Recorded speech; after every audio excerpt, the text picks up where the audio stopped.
Hello, hello. Can you guys hear me all right? Yeah, loud and clear. How you doing? Perfect. I'm doing well, thanks. Had a good holiday, a very, very short break, and now I'm back at it. So, yeah, how is it for you guys? Yeah, really, really good. I've got Dev Barnyard here with me, just sitting right next to me as well. So hey, we got the two co-founders of Umbria here. Oh, and Aaron G just joined. So hey, Aaron, he's also a developer on Umbria. I'm going to join on my Twitter, but then we'll just talk through your phone, Oscar. Yeah. Okay. Yeah, cool. Yeah, that's perfect. And I'll get my co-host here with us in a sec. No future. We're both we're both Aavegotchi ambassadors, so we try to convey any messages and also just create content in general around Aavegotchi. So, just gonna tweet this out. Awesome. Awesome. Sounds good. And oh, do you want to get rid of your volume there, Barney? Yeah. All right, cool. I think I'll also link the snapshot on the Gotchi Discord at some point during this space, and then we can see if we can get all the way through to quorum. That would be a cool thing to do, I reckon. That'd be awesome. Well, that would be actually pretty cool. Because I went and looked today and I noticed it is getting close. So, Yeah, I think it's at like 80% now. yeah. So there's been quite a lot of interest around this. Yeah, and I think like a couple of people in the Aavegotchi community are already using the bridge. And so, it's just like a case of getting awareness out now and saying, look, guys, there's like a faster way to bridge your tokens and use them in other places. Yeah, totally. And I mean, in that sense, we're creatures of habit. So sometimes we need someone to show us a new way and say, this is working, like it's better.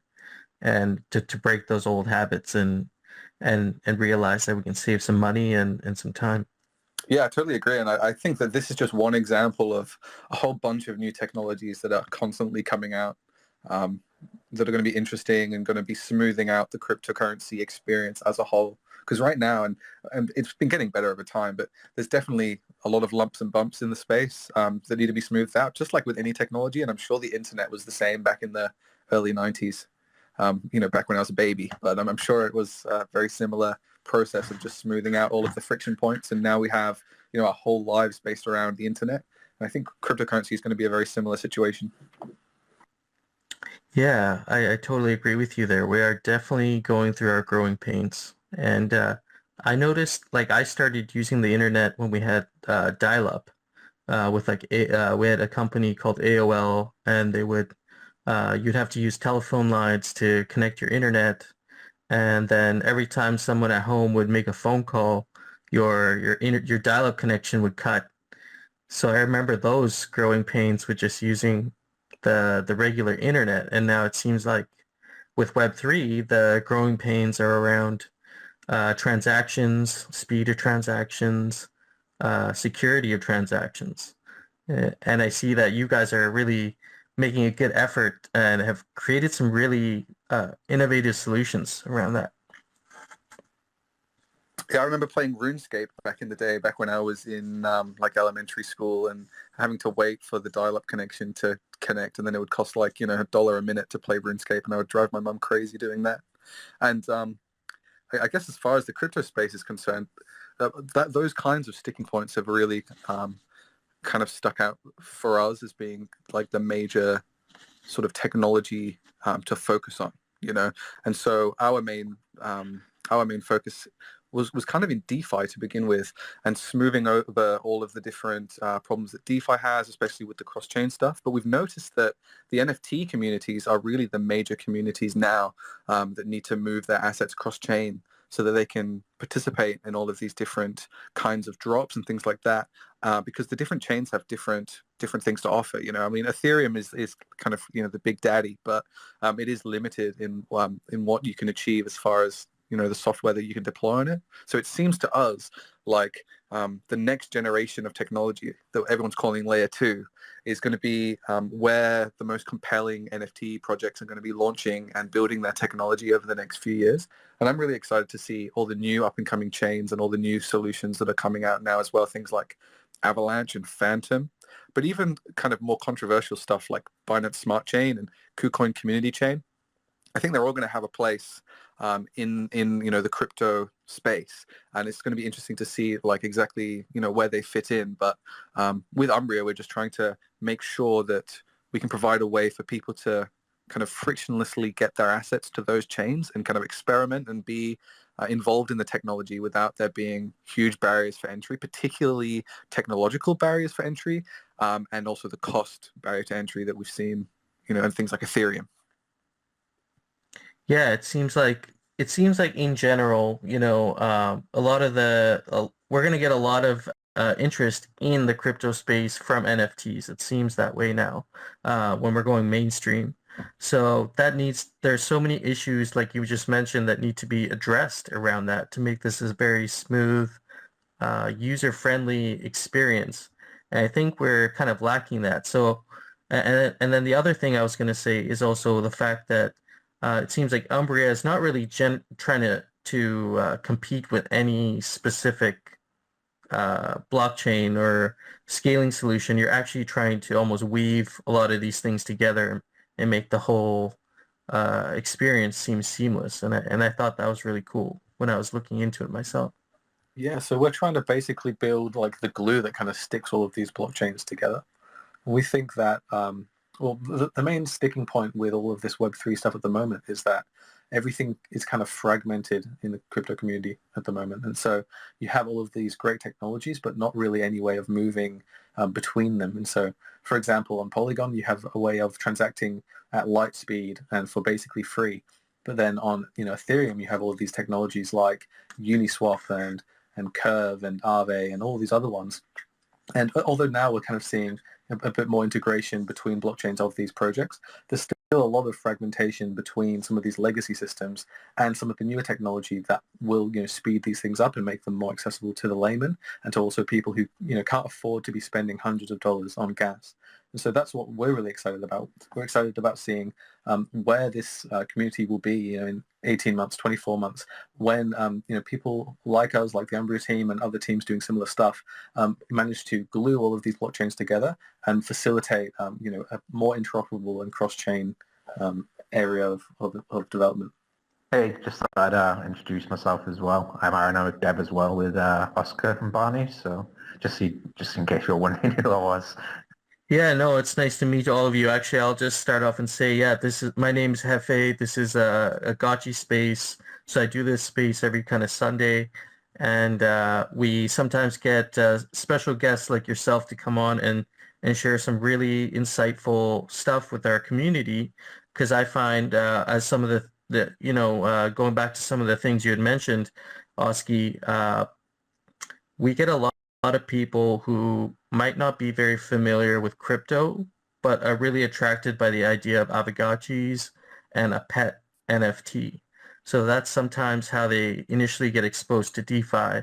And then obviously some of the hurdles they have to get over involved these moments where you have to bridge your funds and wait, 45 minutes or so.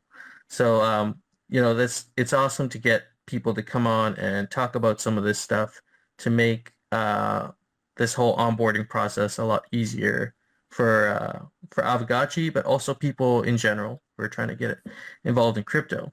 So maybe Deb, Oski, or one of you other guys could just tell us maybe a bit about just a little bit about who you are at a high level and maybe just what Umbria is for those who don't know. Sure. Yeah. So basically, we're all developers on the Umbria team for Umbria Network. That's our project.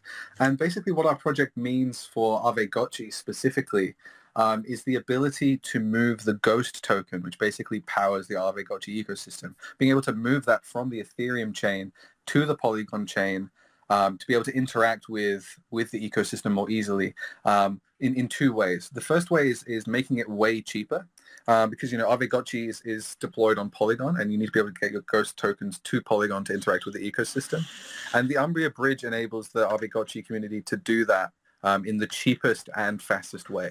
The old way that you would have to do that would be by using the official Polygon bridge, which was both really slow and really expensive. And what we've come up with is a new kind of bridging protocol, which I won't go into too much details about, but basically the consequences of this new bridging protocol that we invented has made the bridging of the Aavegotchi token cost about a third of the price that it used to be.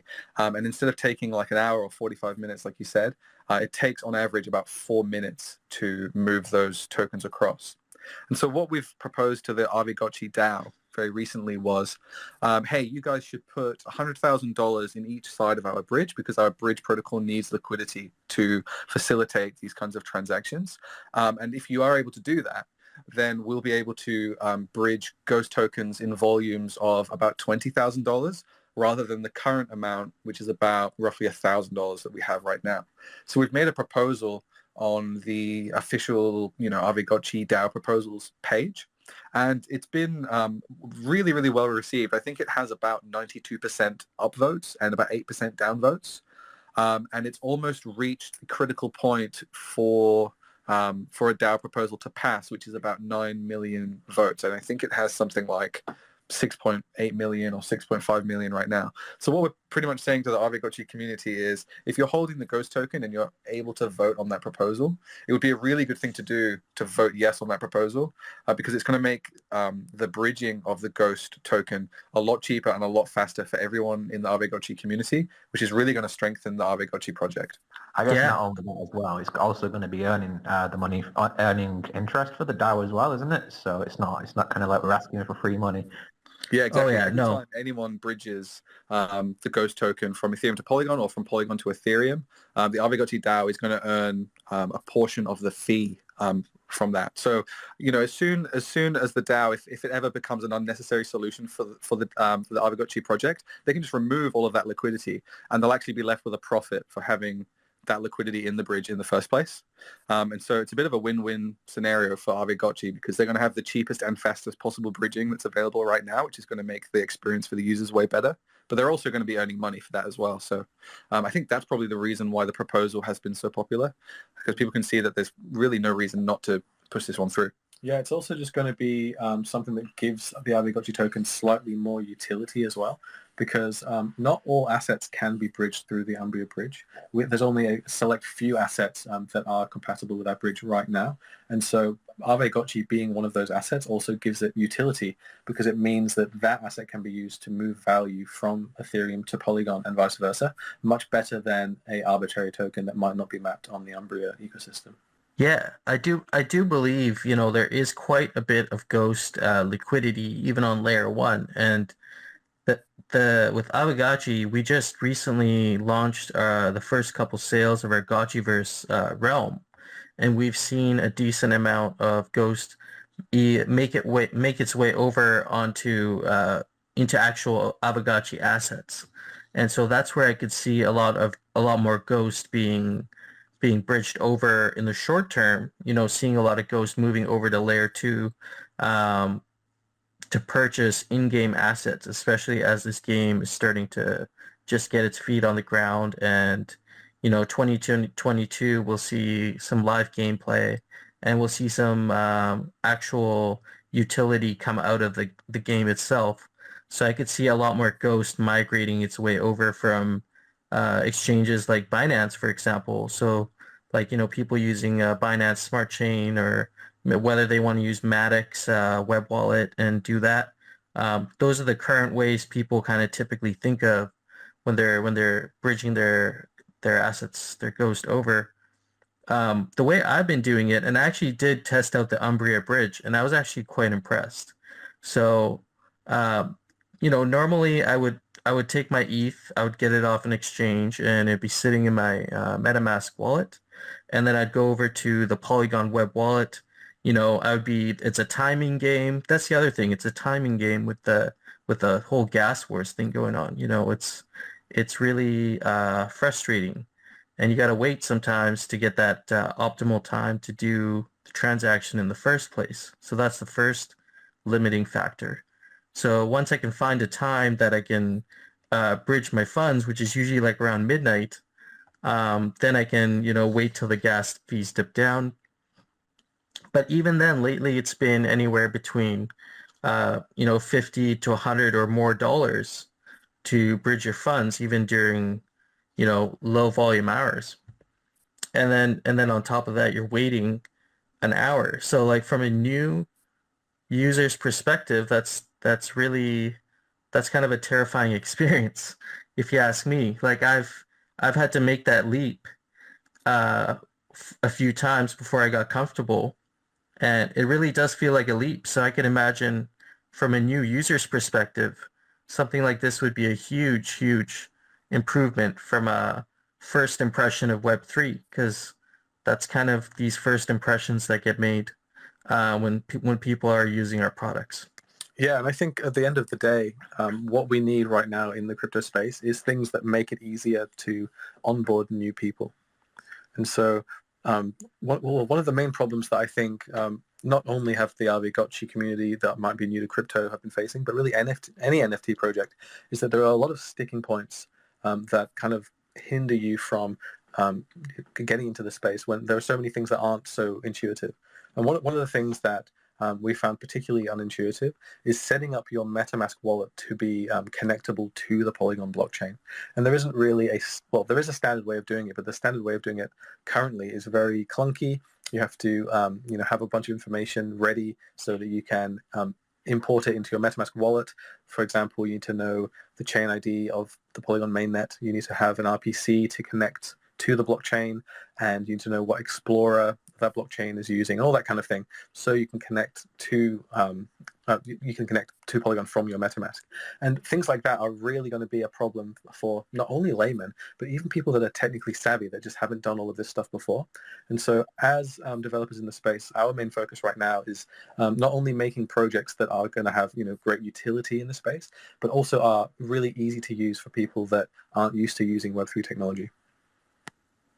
One of the biggest things we seem to find is that like a lot of the people who seem to join our projects and sort of used Umbria, they are very new to DeFi in general. So there's a lot of Zedron users, so they seem to be like a very large percentage of our user base. And I've got to say, like a lot of the time, a lot of these people don't even realize that Zed is actually on Polygon. So conceptually, they just want to do something which they call in their parlance, which is wrapping their Ethereum.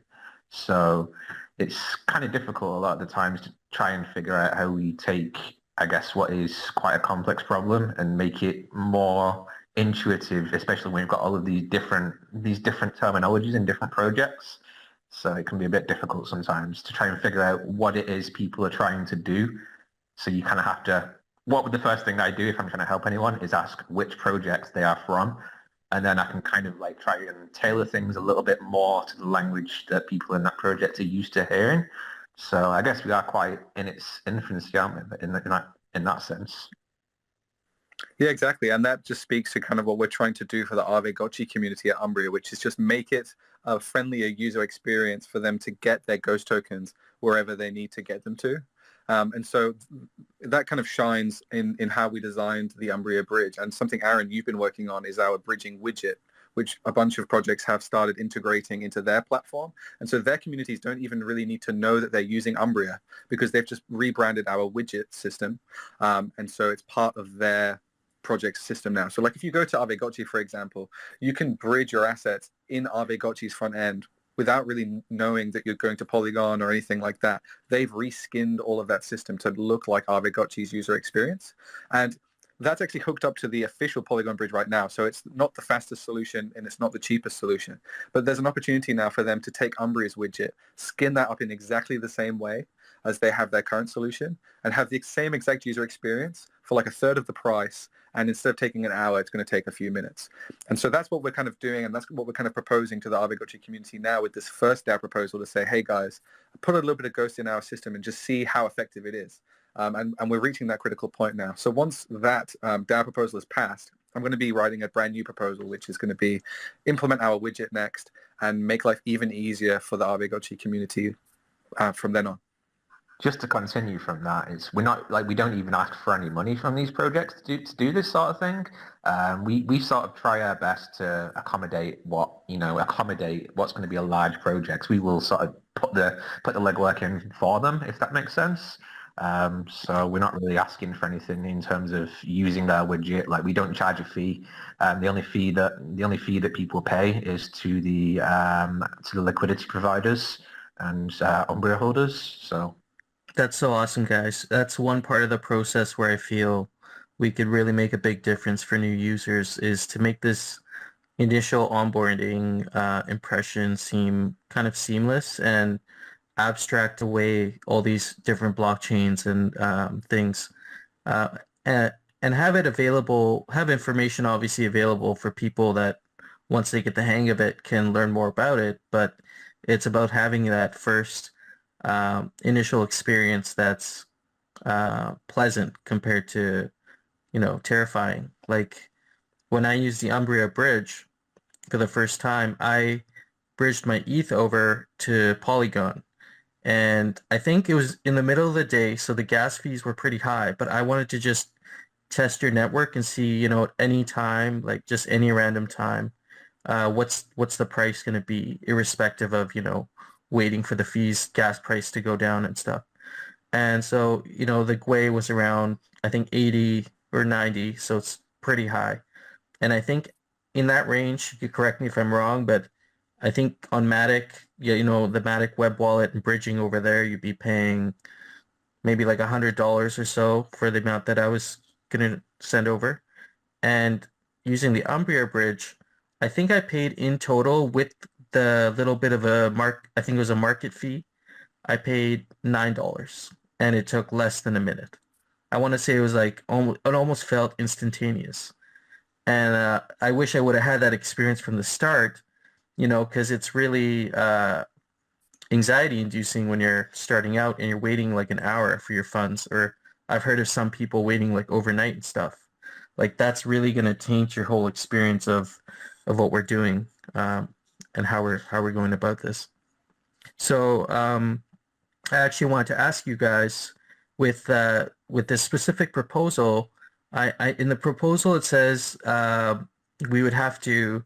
Are we staking 100,000 ghosts on each side of the bridge? Like, can you maybe at a high level just explain how transactions on the bridge are validated or secured, or what's the role of this $100,000 ghost on each side of the bridge? What would that function as? Yeah, so basically how that would work is the assets would be sent over from the treasury wallet or wherever they are right now. And once they are added as liquidity, they're 100K on each side of the bridge, one on Polygon, one on Ethereum. Only the address that actually sent them in can then decide to pull them back out. And so once they've been sent in, that address will then still own those assets. And as those assets then earn extra stake when people start bridging between Polygon and Ethereum, that address is then assigned the rewards for the liquidity provision fees, which is 0.2% of any assets that are moved across the bridge in Ghost. And so it's a very simple process. All you have to do is send those assets to the liquidity oracle, which is a system which basically it uses both blockchains to validate the transaction. So it inherits all the security features of the blockchain, and then once a transaction is sent to the liquidity address or to the bridging address, that transaction is confirmed on the blockchain for a certain number of confirmations.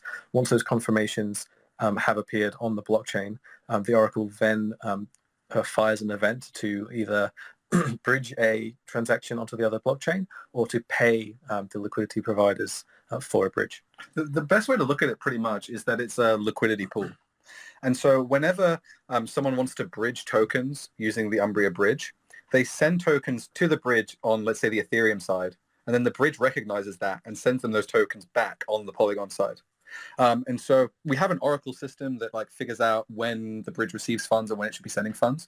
But the best way to look at it is just that you can give the bridge funds with one hand on one network and receive them back with the other hand on the other network. And so what we need for that operation to happen is we need our liquidity pools on the Ethereum network and on the Polygon network to have Ghost in them, so that when someone sends in on Ethereum, they can get sent back out on Polygon. And right now we have about $20,000 worth of Ghost on either side, which can, produce transactions of a size of about $1,000 per block. But if we could have 100,000 on each side, we could do transactions of about $20,000 worth per block. And so you can see that, like, even with a very small amount of liquidity, we can facilitate really large-scale transactions, and many of them in a very short space of time. So really what we need for this bridging to be even better, it's just a small amount of liquidity in both liquidity pools. And because it is a liquidity pool model, just like SushiSwap might be or Uniswap might be, the DAO does get paid for providing that liquidity. So it's basically just lending assets to the bridge to facilitate that bridging in like a traditional liquidity pool model that you might be used to on any DEX or anything like that. I guess the only difference to bring up though is like it's what's it called? There's no impermanent loss as well, because it's only a single asset. So it's not like you're staking a pair like Ethereum and Ghost. So if the value of one increases and the value of the other decreases in sort of like a traditional staking model, your sort of overall value would maybe stay the same, right? But if it's just a single asset, you get all of the upside and none of the downside. That's awesome, guys. So as an Aavegotchi person, like really like the sound of this, especially with no impermanent loss and a safer way essentially to stake and earn a little bit of fees as a result. So could individual Aavegotchi holders or Ghost token holders stake their Ghost in the Umbria, the network protocol, and earn APY that way? Yeah, and there's been quite a few Aavegotchi users who've staked a small amount of Ghost tokens, so like $1,000 here and there. And then the Umbria team have also staked about $10,000 of the Ghost token on either side as well, just to kind of get things moving. And just by doing that, we can facilitate like $1,000 of bridging per block. So that's pretty nice. But we just think that if there was just a little bit more liquidity, like 100,000 on either side, that would probably be enough for anyone who would want to bridge, really any amount of the token. I can't see people wanting to bridge more than $20,000 at a time. Maybe they would want to do more than that, but I think that would probably cover the majority of the Aavegotchi users. And even like with $1,000 at a time now, we've seen quite a lot of bridging happening on the Aavegotchi, on the Umbria bridge, just because it is so much cheaper and faster than the Polygon bridge. There really is no reason to use the old system anymore. So now we're just at the stage where it's like, we have this proposal, everyone's pretty much saying yes, let's do it, and we need to hit the minimum number of votes, which is 9 million Ghost, and we're about, I think, somewhere between 70 and 80% of the way there, I think. So yeah, it's now just about spreading the word and letting the Aavegotchi community know that this is possible, and to just spread awareness on it. And right now, with the price of an Aavegotchi portal or the price of, let's say, like some spacious land on the Gotchiverse, we think that having that extra liquidity will encourage a lot more users to come to the bridge, because it will mean that they can transact in amounts that will be more useful for them to buy, more expensive pieces of land or more expensive portals, or maybe more expensive accessories for their Gotchi as well. I understand. So basically, this 100,000 on each end of the bridge is essentially functioning as money that's been spoken for during that transaction. So if you're sending 1,000 Ghost from one end to the other end, that 1,000 Ghost on the other end of the bridge has already been kind of taken care of, and that's kind of what makes these transactions also very seamless and fast in that way. Yeah, so basically when someone bridges, in a way they're kind of depositing an asset on one side and then withdrawing it from the other side, because when they deposit some assets into the bridge while they're bridging, they're then allocated the allowance to withdraw that much on the other side, and that's organized by the Oracle. And so we need to have the liquidity on both sides of the bridge, so that when someone bridges an asset and essentially deposits a chunk on one blockchain, it can then be given to them on the other side of the bridge, on the other blockchain. And the reason that it's so much faster and so much cheaper than the official Polygon bridge is because it uses a completely different style of bridging model. With the Polygon bridge, the way you can bridge tokens from Ethereum to Polygon using their official bridge, they have to go through a bunch of smart contracts which burn tokens and then mint them again on the other side, and the whole process take a long time, and it's also very computationally expensive for the the Ethereum blockchain and the Polygon blockchains to compute. So we've come up with a brand new model, which is more of a liquidity pool style model, similar to SushiSwap or Uniswap's DEXs would use. And that's taken away a lot of the really complicated and expensive computation and moved to a more sort of modern layer 2 approach, if that makes sense. Yeah, so the gas costs of actually burning and minting are expensive, whereas the gas costs for just doing transfers is much less. And so the reason that we've managed to get it to be so much cheaper is because we're not doing the burning and minting model, we're doing the transfer model. Ah, okay. This makes a lot of sense because then it actually makes a lot of sense why we should have 100,000 ghosts on each side, because essentially what you're doing is you're increasing the throughput of the bridge and how many transactions or what volume of transaction it can handle at any time, which I could see there being, I could see there being an increased use for that specific case over the next few months as we roll out multiple more land auctions. And we also see some more price discovery because we're still kind of in our early stages of where the game hasn't even really released yet. So I feel like once we do get that volume, having some cheap, easy to integrate bridging solution would be perfect. It would deter a lot less users for sure.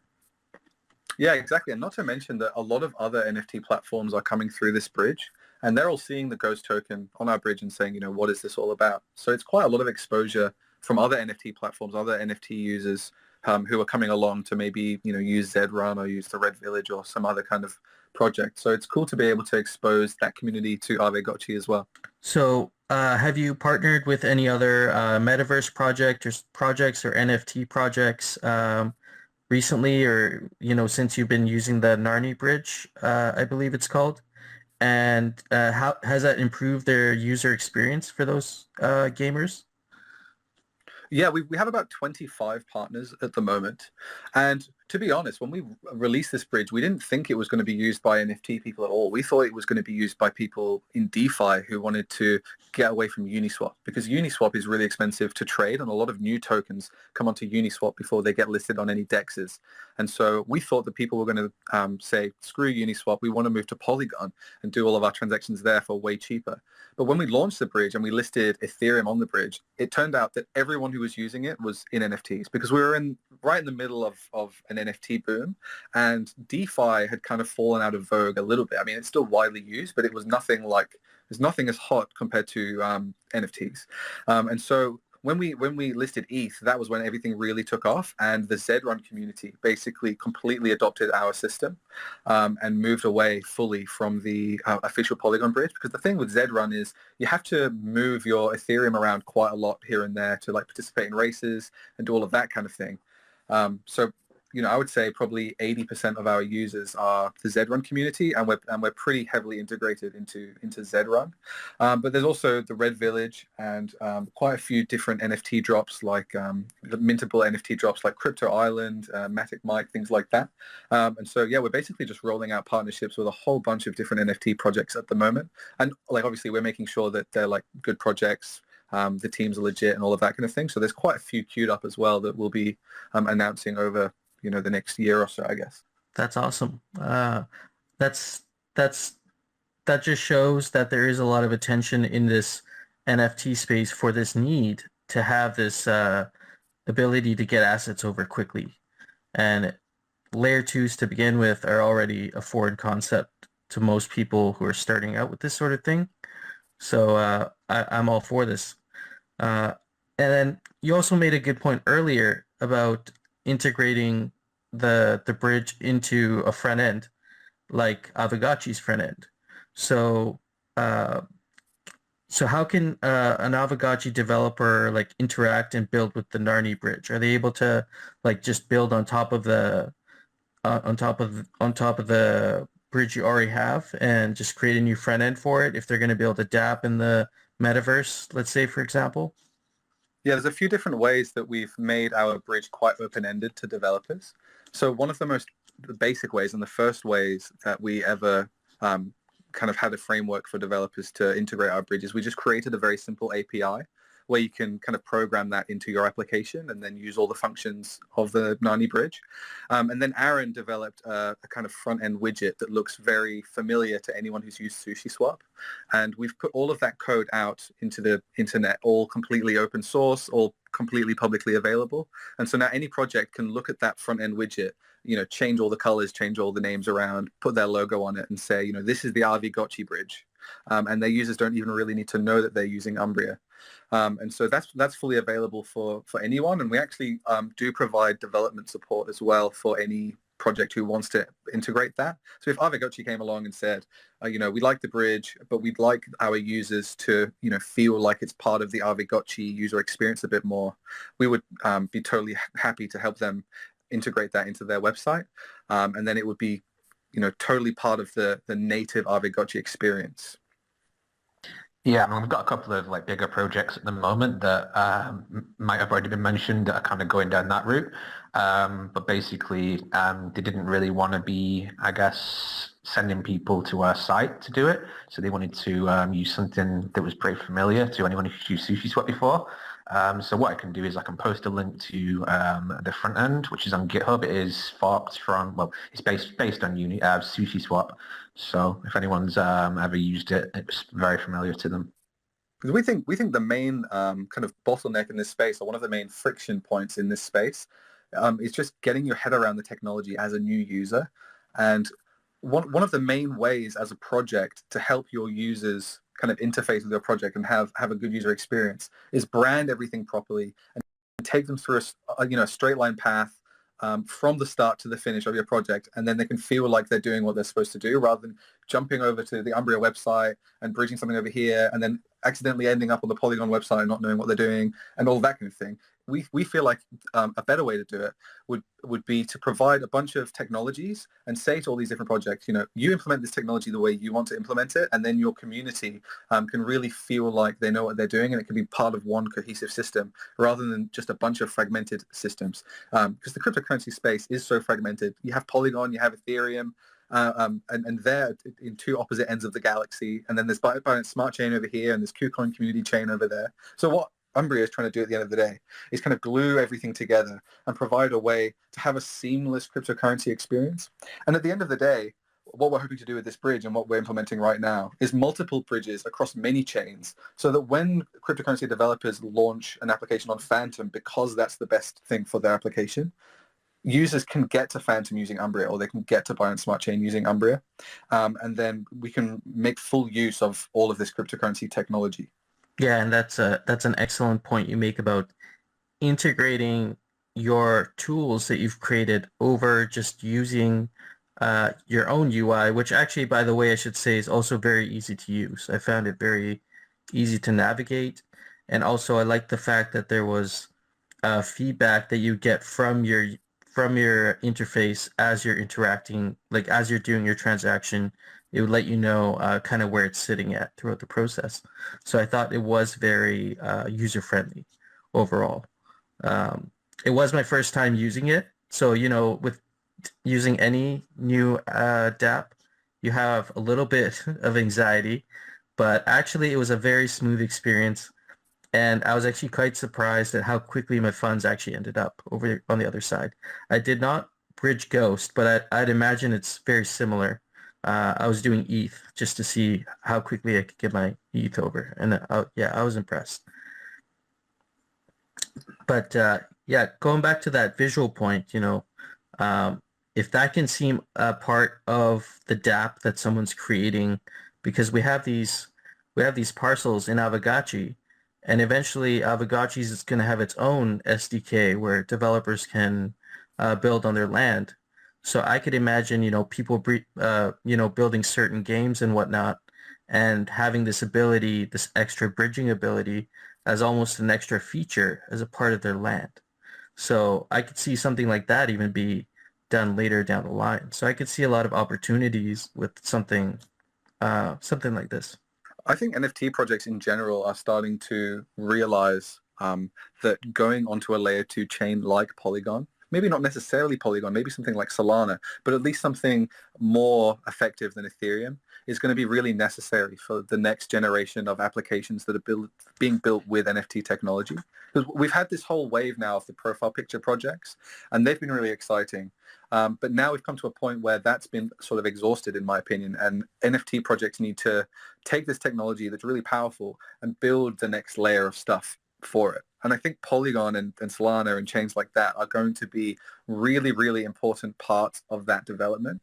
I think that's also been reflected in the fact that the Polygon price has continued to skyrocket while everything else has been going down. I think people are really starting to realize now that these layer twos are going to be the next important technologies. And so something that's going to be also really important is the ability to move your assets to those chains effectively.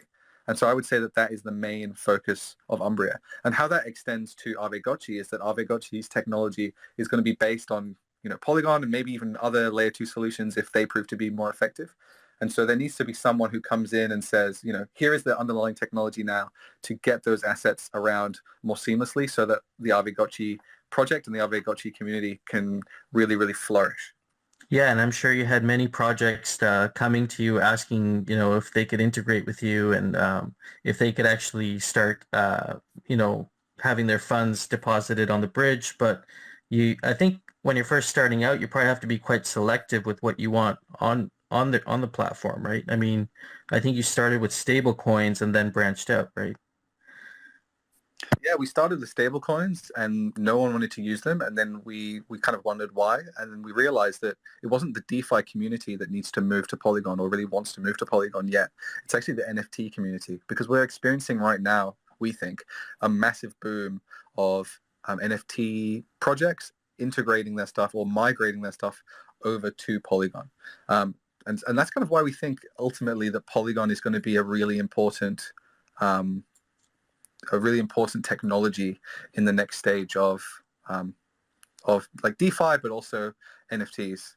And so for anybody who's just joined this discussion, what we're doing is we've basically, Umbria has come up with a new solution for bridging the Ghost token from Ethereum to Polygon, which is about a third of the price, but also instead of taking an hour like the official Polygon bridge, takes only about 4 minutes. And what we're asking for is for the Aavegotchi DAO to lend our protocol about $200,000 of liquidity so that we can increase the amount of bridging that can happen from a single transaction from being about $1,000 at a time to about $20,000 at a time.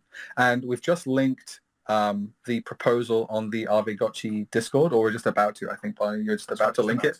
But it's been really popular so far. We've had about 92% upvotes of people saying yes, we want this, because it's going to provide a way for the Aavegotchi community to bridge their Ghost tokens way more quickly and way more cheaply, and it's really going to strengthen the Aavegotchi platform in general. So if you do hold some of the Ghost tokens, we would definitely encourage you to have a look at that proposal, check it out and see if you want to vote on it. And yeah, let's make the Aavegotchi project even stronger and even more interoperable.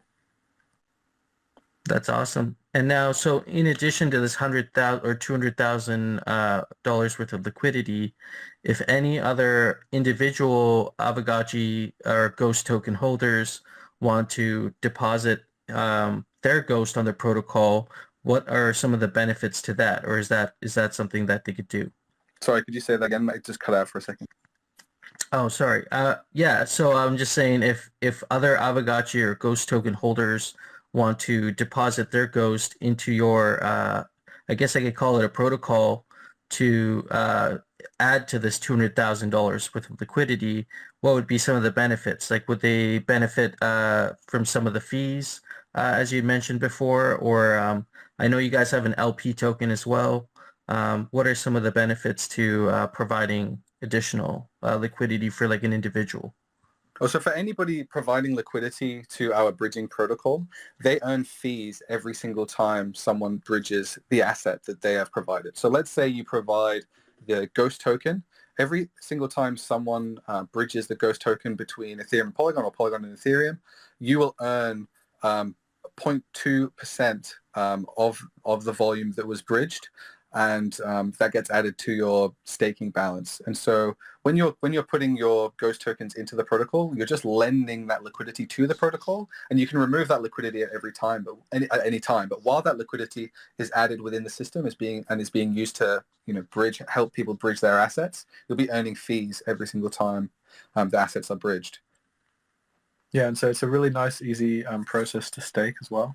All you have to do is go to the Umbria website and click the pool and earn button, and then you can just follow the steps there. It's easy to stake. All of the assets that you earn as fees are auto-harvested, and so your assets will compound as you earn more fees. Those fees will also earn fees as well. Another thing that we should probably mention as well is that we have our own governance token, which is called the Umbria Governance Token. And if you stake that in our bridge, you earn a 0.3% fee whenever anyone bridges any asset across our bridge. So we currently support Ethereum and USDT, USDC, Wrap Bitcoin, a whole bunch of different stuff.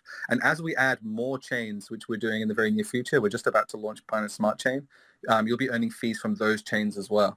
And so that earning potential is just going to increase as we add more assets and more chains. And we're hoping to add tens and tens of chains over the next year or two. There's going to be, Solana, Phantom, Avalanche, and really any chain that's becoming popular and, requires people to have that bridging capability. So that's like the major problem we're trying to solve in the space. It's just enabling people to move their assets cross-chain as easily as possible. We have things like wrapped Bitcoin now, but, why shouldn't people just be able to get their Bitcoin from Coinbase and convert it into wrapped Bitcoin themselves without having to go through all these different exchanges? That's the problem we're trying to solve here. So right now we have the fastest and cheapest cross-chain bridge between Ethereum and Polygon.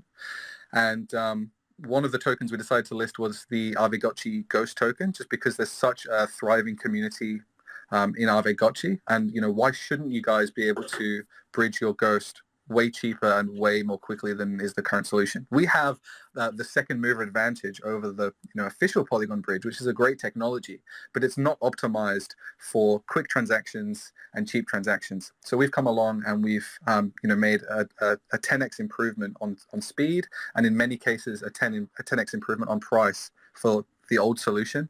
And so now it's just about spreading the word to various communities such as the Aavegotchi community.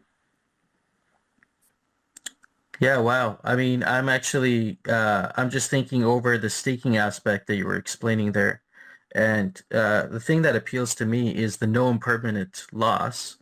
And you don't have to restake your rewards. It's auto compounding, right? So like those are two big things that make me feel confident as, someone if I was new to DeFi. There's an appeal there to maybe stake some Ghost in there and earn a little bit of the fees. And are you also earning the LP tokens as well? Your native token, are you earning that if you're staking your Ghost, for example? Or is that something you'd have to purchase?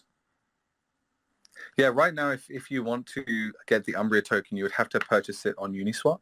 And the reason that we haven't listed on any major exchanges yet is because we're still a pretty new project. And so we don't want to be vulnerable to any pump and dump groups or anything like that. So we've listed on a decentralized exchange so that, big whales can't come in and pump and dump the price. And so if you look at our chart over the last, 6 to 9 months, you'll see that our price has been really steady. It's been really it's been growing steadily, and there's been no really big pumps or dumps or anything like that. And so that was kind of like a design choice in how we're releasing and emitting our token. We didn't want it to be a target for pump and dump groups. So it's only available on Uniswap right now. That being said, if you do hold the Umbria token and stake the Umbria token in the Narni Bridge, you'll actually earn Ghost as a reward for that every time someone bridges Ghost. And so the way that the bridge is set up, if you stake Umbria, you earn fees in all of the other assets that are being bridged on the bridge. And so you'll earn Ethereum when someone bridges Ethereum, you'll earn USDC when someone bridges USDC, and of course, if somebody bridges Ghost, you'll earn Ghost as well.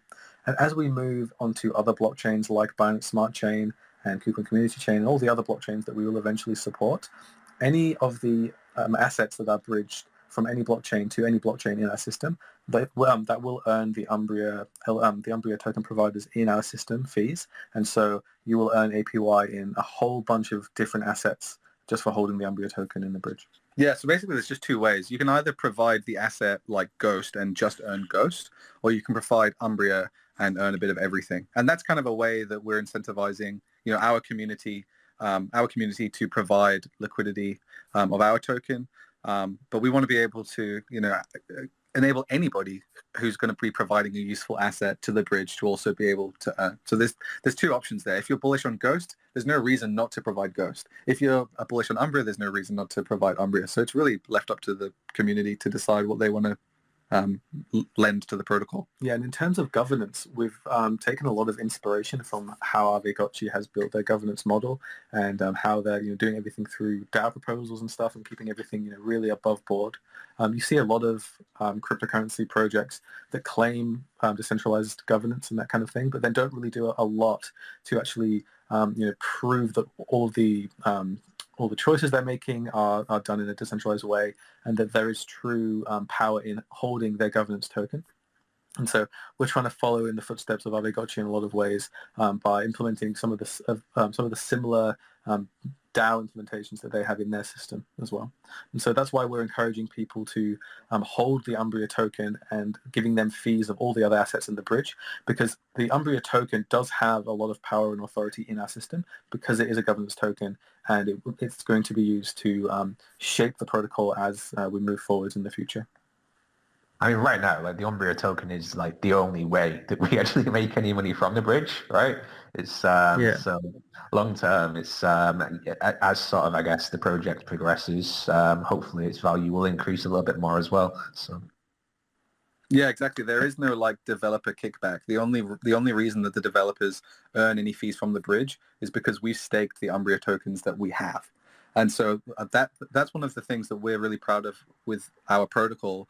It's that, the only people who earn fees from the bridge are people who provided liquidity of some asset. And there's no there's no DAO cut, there's no like developer cut or company cut. It's like if you have tokens and you put them in the bridge, you're going to earn an equal part of the fees generated. Exactly. And like as the co-founder and developer, I have like a couple of % of the Umbria token. And so we're really proud that our tokenomics and the way we've distributed the funds is as fair as possible. And so none of us here are whales with the Umbria token siphoning off all the fees or anything like that. And that's something that we think is really important, not only for us but for the success of the project, because at the end of the day in crypto all you have is trust when it comes to being at the forefront of a project. Yeah, I agree. And I think the value proposition with the way you've laid out that token is very clear, and it just lays it out for you that you're going to get a certain percentage of fees, and I guess you'd be an early adopter at this point if you were to get in and do something like that. This is not financial advice by any means, but I think we're talking about some really interesting stuff, and anybody listening right now, you're early. These are very early conversations about how we could get things to work a lot better, not with just Aavegotchi, but other games that are trying to accomplish similar things and create these very elaborate metaverses that are going to require tools like this to create a seamless experience. So I really, I was blown away by this when I actually used the product. Yeah, I like what you said about us being really early. I think for the NFT space in general, we're so early. I think we've only in the last few months just proven that this technology can exist and is interesting and is compelling.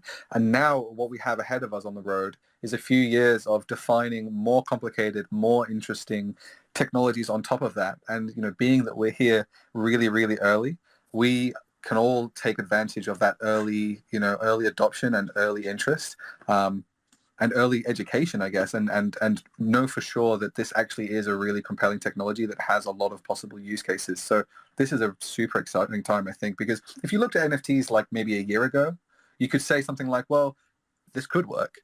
But now we've proven that a lot of people are really interested in this stuff. There's a lot of really great technology that's being built around this stuff. And it is facilitating really large-scale communities doing really interesting things. So it is just really exciting to be here right now. I think like one of the other important things about, I guess, the way we're running our bridge is that we're not really too vulnerable to any one particular cryptocurrency or network becoming obsolete or something happening because of the way we're trying to sort of like add more and more bridges to all these different networks. That's kind of the long-term plan. We're kind of scaling up. So.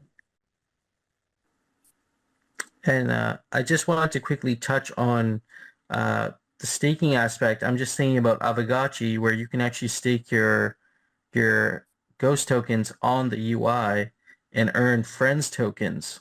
So the Frens tokens are they're not actually ERC tokens. They act more like points, but then you can convert these points into ERC 1155 like raffle tickets. And then you can enter these raffles where you can actually win like wearables and like items for your Aavegotchi. So I could actually see maybe the possibility, and I mean, this would have to be another discussion as well, obviously, but I could see there being a possibility of even having some sort of Frens reward for staking in the Narni Bridge. Like that would be pretty cool to see as well.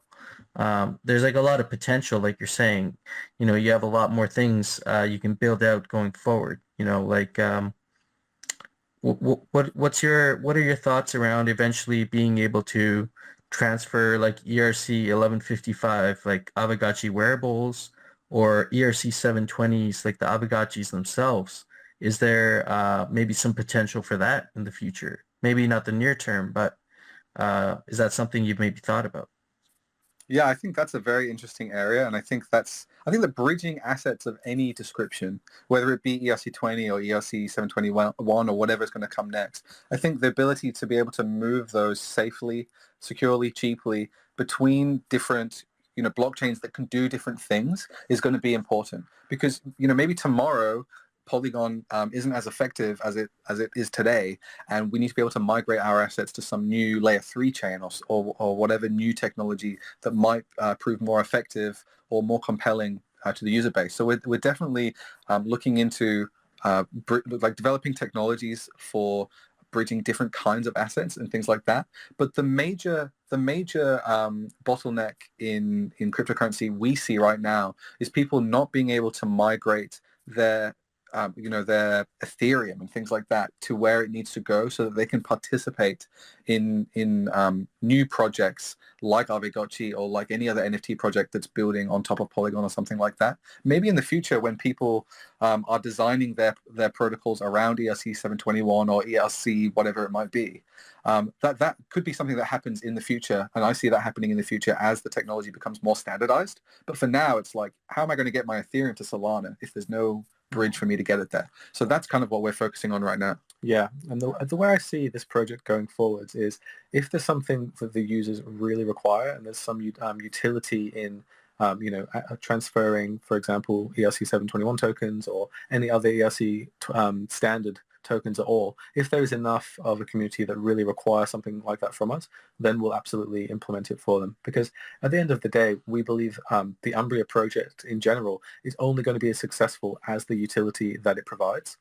And so as soon as something becomes glaringly obvious in terms of the protocol requiring some sort of functionality, or people requiring some sort of asset being migrated from one place to another, as soon as that becomes really obvious that that's required, then we're more than happy to implement it. So I definitely see more ERC standards being implemented into our bridge in the future as new standards come out and become more obvious that they are required. And one that I've been really excited about in the last few weeks or months or so is EIP 2771, which is basically a standard of delegating the gas costs of a transaction to a third party. And so, for example, if you wanted to migrate Ghost token, but you didn't have any Ethereum to initiate that transaction, that bridge, assigning that cost to a third party and then paying them in the native Ghost token to bridge, that could be like a very exciting prospect to someone who might not want to have any Ethereum and might want to only have the Ghost token in their wallet, for example. Yeah, and that vision is just about smoothing over the user experience even more. Because if you want to make a transaction, let's say you want to send someone some USDT tokens, you have to know that you also need Ethereum to make that transaction. Or if you're on Polygon, you need some Matic to send that transaction. And that's just another kink in the user experience that makes it more difficult. So if Umbria's gets the opportunity to develop technology that's going to make that even easier, even less friction for the user, we're super excited to be able to create that sort of technology. That's really what Umbria is all about, and that's why we've created these bridges of these different assets between Ethereum and Polygon. We may even see these different technologies eventually be much more intertwined than we even realize at this point. Like, for example, Aavegotchi is also working on their own DEX. That's going to be an in-game DEX, and it's going to manage some of the ERC token resources that are going to be in the game. And eventually we'll probably need, like you said, bridging solutions to be able to move some of these assets off into other chains, or just get them off the game so people can take profits somehow, and whatever people want to do at that point. But I could feel that with some of the developments Aavegotchi's making and some of the developments you're making, it's almost like you're both digging a tunnel, starting at opposite ends, but eventually things will meet at some point, and that's when that seamless experience is going to happen. Yeah, I've been really excited to speak to some of the developers at Aavegotchi, and it's really cool to see that some of the guys at Aavegotchi, some of the developers, are really pioneering some of the token contract standards. I think the Aavegotchi team invented ERC 998, if I'm not mistaken, which is a way for NFTs to own other NFTs and things like that. So it's really obvious to us that the Aavegotchi developers are right at the forefront of this technology and also developing the next generation of stuff. So it's a really exciting project to invest in, and we're all actually invested in this project. We all have Aavegotchi Land. Yeah, and I did some of the documentation on their wiki as well and that kind of thing. Oh, did you? Yeah. And so it's just really cool to be part of a community that's actually not just copy pasting other people's stuff and actually writing a bunch of new stuff that is really compelling and people are using.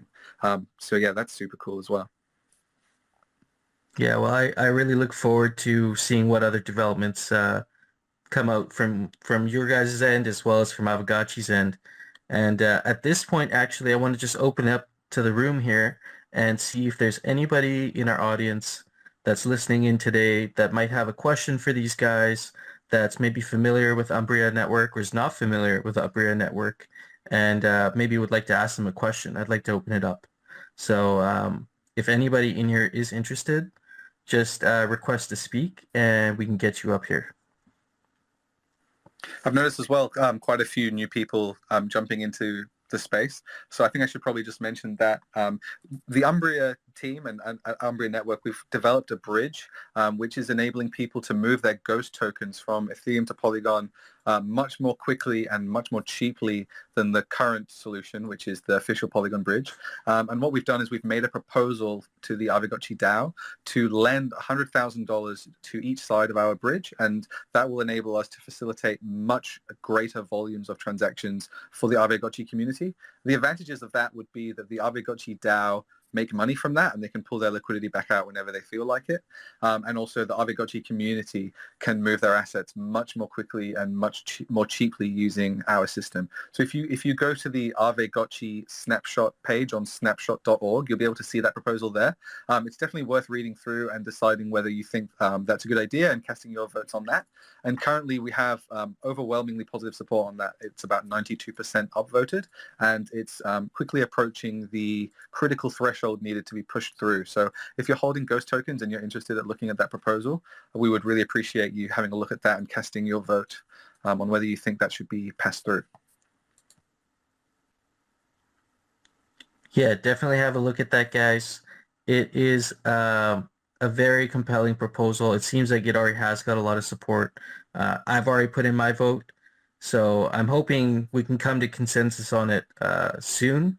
But once we do, I think it'll open doors for other developments like we've talked about here today. And maybe it'll open the doors for other things to be created, other things to happen. I like how you guys have this API. I'm just getting started on my developer journey myself. I've been learning JavaScript, and I'll be doing some more education coming shortly. So I'm really looking forward myself to start digging into some of these tools and being able to interact with some of these things on a more deeper level. So yeah, I thank you guys for taking the time today to talk to us. And no, we actually got 3D Slaps here, who is also another Aavegotchi ambassador. Hey 3D, how's it going, man? Hey 3D Slaps. What's up? Everything went quiet for a second. Sorry. Oh yeah, no worries, man. How are you? Thanks for that quick rundown on Umbria. I think that helped a lot of people who just joined. But I was wondering if an individual wanted to stake Ghost on the Umbria, I think it's a pool, would they have to stake on both sides, like layer 1 and layer 2? No, just one side. And so when you stake your Ghost tokens, let's say you stake them on Ethereum, you get paid whenever someone bridges to Ethereum. If you stake them on the Polygon side, you get paid whenever someone bridges to the Polygon side. And so the APYs tend to change depending on where the demand is. So if everyone's bridging over to Polygon, the people on Polygon get paid the most, and vice versa. And so yeah, it depends where you think the best place to stake is, and the APYs tend to kind of fluctuate depending on demand. Okay, cool. And then I didn't get a chance to read the DAO proposal, but I guess it's on Snapshot already. But you're requesting from the DAO 100,000 in the Ghost token or in DAI? Yeah, we're requesting that the DAO lends $100,000 of the Ghost token on Ethereum and $100,000 of the Ghost token on Polygon. And that will mean instead of the maximum bridging amount being $1,000, which it is now, it will move up to $20,000. So an individual user will be able to move $20,000 of Ghost tokens at any one time. And it can do that much liquidity, that much volume of transactions once per block. And so we think that $100,000 on either side, it will be, the perfect amount to facilitate basically however much volume could possibly happen for the Aavegotchi community in its current form. Yeah, and when we say lend, we really mean stake. And so the Umbria team wouldn't have control over those assets. They would still be under the control of the Aavegotchi treasury. And so they'll have full access to deposit more or withdraw all of it or some of it or whatever they want to do at any point as well. Yeah, we think that's really important as well because, it might happen in the future that bridging is no longer necessary to Polygon for the Aavegotchi project. The Aavegotchi project tomorrow might decide to create their own blockchain or move over to Solana or something that we might not even be able to comprehend. And so at any point in time, the Aavegotchi DAO would be able to say, okay, this solution it's no longer working for us, take out their liquidity and also have a bunch of profit from people bridging using our system as well. We don't envision that happening because right now we do have the fastest and cheapest bridging solution by far compared to any other bridging solution to Polygon. But if that ever did become an eventuality, there really is no risk for the Aavegotchi DAO because they can just remove that liquidity. We've also been through a number of audits and we've just had an audit report back from CertiK to say everything that's all good. And so that's pretty much the most reputable audit that you can get in the cryptocurrency space at the moment. So everything's looking pretty sweet as far as security is concerned. And the risk is, basically very, very minimal for the Aavegotchi DAO because they can just remove their liquidity whenever they like. And this is just going to be a way for the Aavegotchi community to have more freedom with how they move their assets between Ethereum and Polygon. That's great. And it's good that you reiterated on the staking definition, I guess. But good answer, too, because he kept, as you were speaking, I had more questions, and he just kept answering. So I was like, oh, what? Damn. So I don't know. I guess if the DAO goes through with it, hopefully they use your bridge to layer 1, if that's possible. Yeah, exactly. We're hoping so. And we're also offering them a widget that they can integrate into the Aavegotchi website. So the users don't really, have to know or care about Umbria or how it all works or anything like that. They can just go to the Aavegotchi website. If Aavegotchi decides to implement our widget as well, they'll be able to just go to the Aavegotchi website and use the Aavegotchi bridge, which is really just the Umbria bridge, but skinned up to look like Aavegotchi. And it'll all be part of a very familiar user experience. So once this first proposal goes through, I'm going to be putting in a new proposal, which is, now that you've adopted the bridge, how about we fully integrate it and make it a really nice user experience for the Aavegotchi community? Cool. Well, you answered all my questions. I don't know if anyone else has any. But cool project, and I definitely recommended it to my friend when he was bridging to layer 2. So thank you guys. Cool. Yeah. Thanks for the question. I really appreciate it. Yeah. Anybody else have any questions for these guys? You can just request to speak, and we'll get you up here. If not, we're always available on our Discord or on Twitter if anyone has any questions at a different later point in time. But we got Warren Dollar. Hey, Warren. Warren, can you hear us? Yeah, it was doing that connection thing. Hey, Oh, okay. Umbria team, my question is Binance Smart Chain when? Barnyard, Binance Smart Chain when? Hey, so we've basically finished everything we need to do to actually push it live, but Christmas is here right now, and so we didn't want to push anything over Christmas and kind of ruin our Christmas. Yeah. And so now that Christmas is over and just a few days until the new year, once that's all kind of out of the way and we have like a nice clear pathway just in case anything does end up going wrong, we're going to be doing it then. So I expect Binance Smart Chain to be very, very early on in 2022. Awesome. Thank you. Binance Smart Chain is going to be really good because there are actually so many different DeFi and NFT projects right now that are on Binance Smart Chain. So we're really excited for the amount of activity that's going to be going on in Binance Smart Chain. That's kind of one of the reasons that we haven't rushed into launching our project on Binance Smart Chain, just because it's with cryptocurrency and with security, it's a slow and steady wins the race kind of thing. So we didn't want to kind of launch that too early. We'd rather just be extra cautious, double, triple check. But we've made sure that all the functionality is all working as expected. We've been all audited. Everything's looking pretty sweet. And so now it's just, at what point should we launch the firework? Yeah, and we kind of expect that there's a good chance that our throughput on the bridge will 10x when we add Binance Smart Chain. And so that means that, hopefully the APY and all that stuff may potentially 10x too. But it means that our system, if there are any, little weak points that might be stressed out by this, it's something that we needed to make sure that everything was watertight before we, expect 10x people coming in and using our system. So we believe that we've covered all our bases with that, and we made triply sure that everything that might go wrong has been fixed before it does go wrong. And so we're in a really strong position now to release it in the beginning of 2022. We've also made sure as well that the way we've implemented Binance Smart Chain can be translated to adding other chains like KuCoin Community Chain, Phantom, Avalanche, Solana, etc. It's not just adding a bunch of code on top in a kind of spaghetti way and then hoping that it doesn't come back to haunt us. So we've really been standardizing how we've been implementing assets and adding new chains, and so it should be a nice smooth process to add more and more chains across time, because ultimately we'd like to have 20 or 30 chains at the end of the day and really glue together the whole crypto ecosystem. And when the next stages of technology come out, we can add them as well, rather than just rushing into adding more and more crap on top of the heap.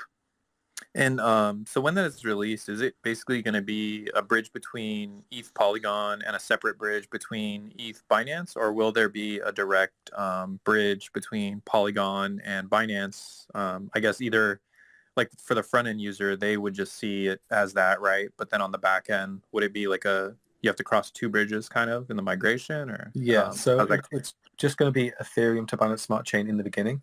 If people really want to have a Polygon Binance Smart Chain bridge, we'll make that as well. And that will require additional liquidity pools and that kind of thing between those two blockchains.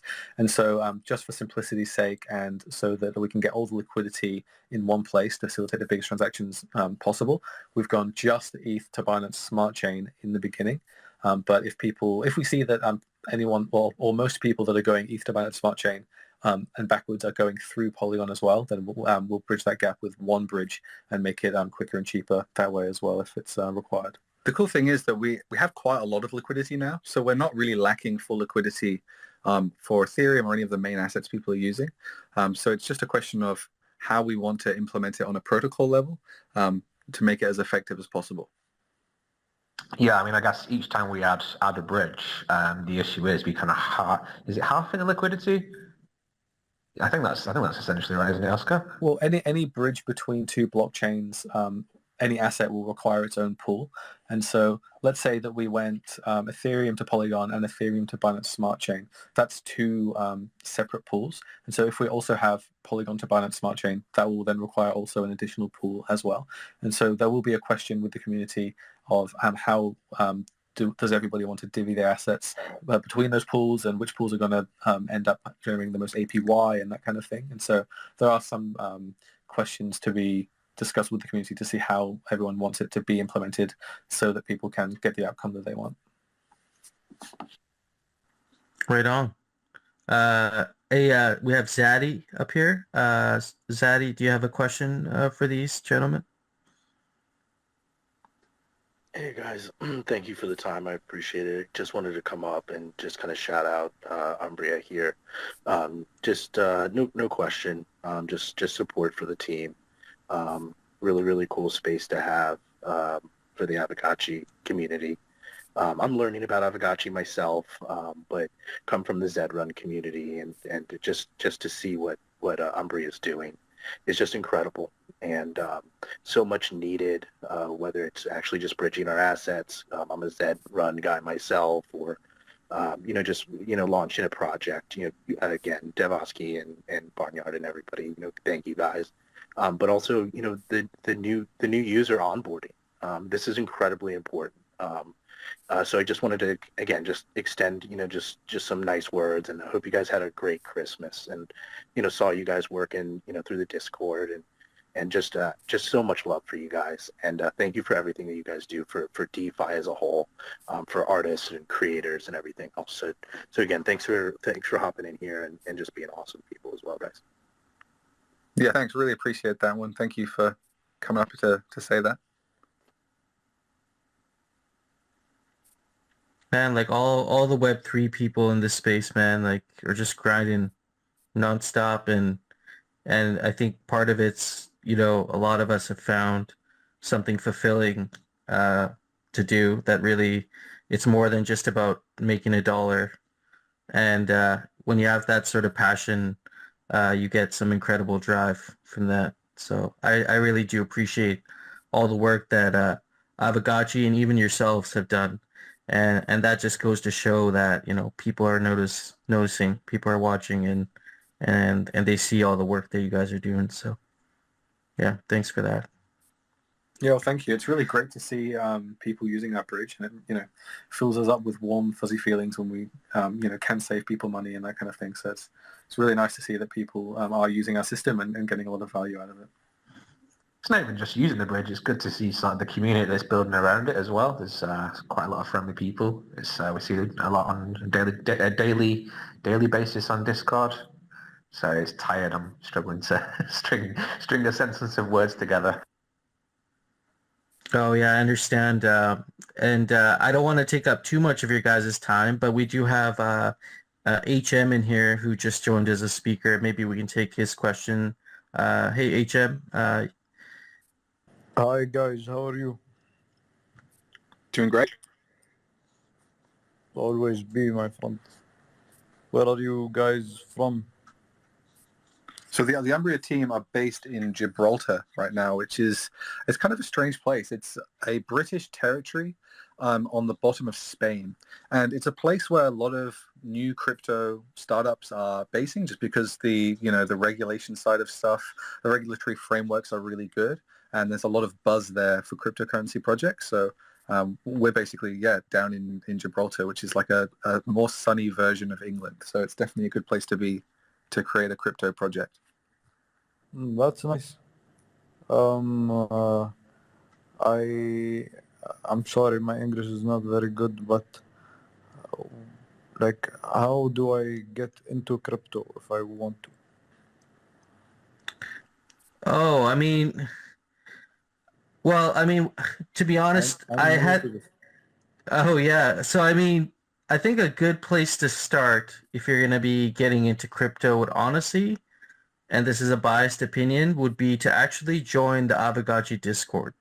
And in my opinion, that's a good way to start to learn about, you'll learn about Aavegotchi, but you also get a lot of your crypto related questions answered. And I can tell you that our community of Aavegotchi is they're very friendly and they'll be able to help you out. But I think we're actually about to wrap this space up pretty quick, so I don't know if I'll be able to explain in whole a lot of your questions right here in the space specifically. But if you look at the Aavegotchi Twitter page and actually join Aavegotchi's Discord, myself or there's tons of other people that would actually be able to answer a lot of your questions. Yeah, I'll just address it really quickly as well. I would say that getting into cryptocurrency is a huge learning experience, and you should just join as many communities as you can and talk to as many people as you can. And spend as much time learning about all the different technologies, all the different projects before, putting any of your money into it. And then when you're confident that, you found something that you're really interested in, then maybe that's the time to think about, investing in something like that. People are very reluctant to, say any investment advice, but the thing I would say to you is just learn as much as you can. There's some really great communities out there. Aavegotchi is a really great community, but really any NFT communities right now are full of really good discussions, and that's where a lot of the technological innovation is right now. So there's really a lot of very interesting stuff happening out in the NFT space right now. Yeah, and one thing I would finally just add as well is that figure out what part of cryptocurrency interests you the most, because there's a lot of different things going on in the crypto and blockchain space right now. We have people that are developers who are interested in the protocol side of things, and we have people that might be interested in NFTs, or people that are interested in games, or any other part of the cryptocurrency space. And there's so much to learn. There's so many different genres of blockchain projects and blockchain communities. And so go on to some of these big websites like CoinMarketCap. Maybe have a look at a few different projects' websites and see what interests you in the crypto space. And then from there, start joining communities, learning and experiencing what crypto has to offer for you. That's really cool, but the thing is that in my country it's very new, so that's why I'm just asking about it, like in general. Which Because country Yeah. is that? I'm from Dubai. Oh yeah. Dubai is an awesome place to make a bunch of money in crypto because there's no tax. So you can make as much money as you want and not have to pay any of it back. Yeah, you barely pay anything here. You don't pay for school. You don't pay for anything. Nice. You Well, just eat and sleep. right on, my friend. But I would take some of the advice that these gentlemen have given you on, and mine as well, on some places that you can start. And the first step in getting involved with cryptocurrency is not buying cryptocurrency, but just learning about what it is, and it's such a big space. So you want to figure out what things you like, what things you feel like really resonate with you, that you would understand really well, and then go from there. That would be my advice for that. But with that being said, I think we're just coming up over an hour now. Oh, sorry, did you say something?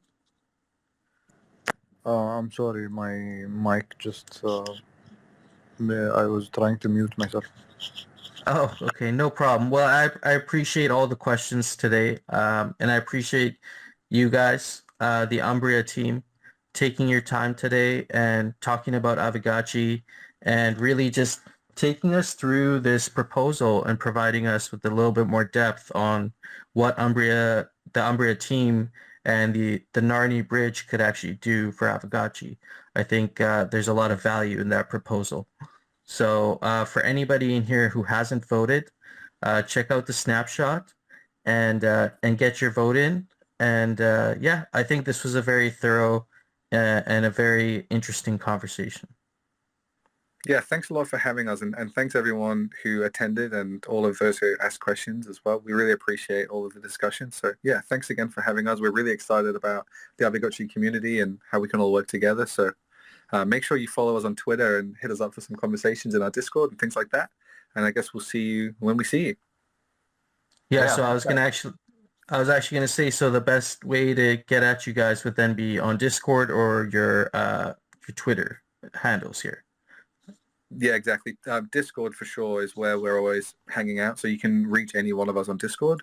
But we're also on Twitter a lot as well. So you can always contact me via Twitter as well. That's awesome. And yeah, thanks again. I'm sure this won't be the last time we're having a conversation, so I look forward to seeing you. Do you guys have Aavegotchis? Yeah, we've got a bit of land as well, a couple of spacious plots in the first drop, which was very exciting to be a part of as well. And so it's going to be interesting to see once all of the Gotchiverse stuff is fully fleshed out, all the games become available, and what new things will become available in the Gotchiverse. Yeah, I guess I'll see your Gotchis in the realm then. And everybody else, I hope your holidays have been going great. And we'll see you again. This is our regular Sunday time, 7 p.m. Eastern. And yeah, we'll talk again next week. So thank you for your time, and take care, everyone. Thanks, guys. Awesome. See you later. See you later. See you later. See you.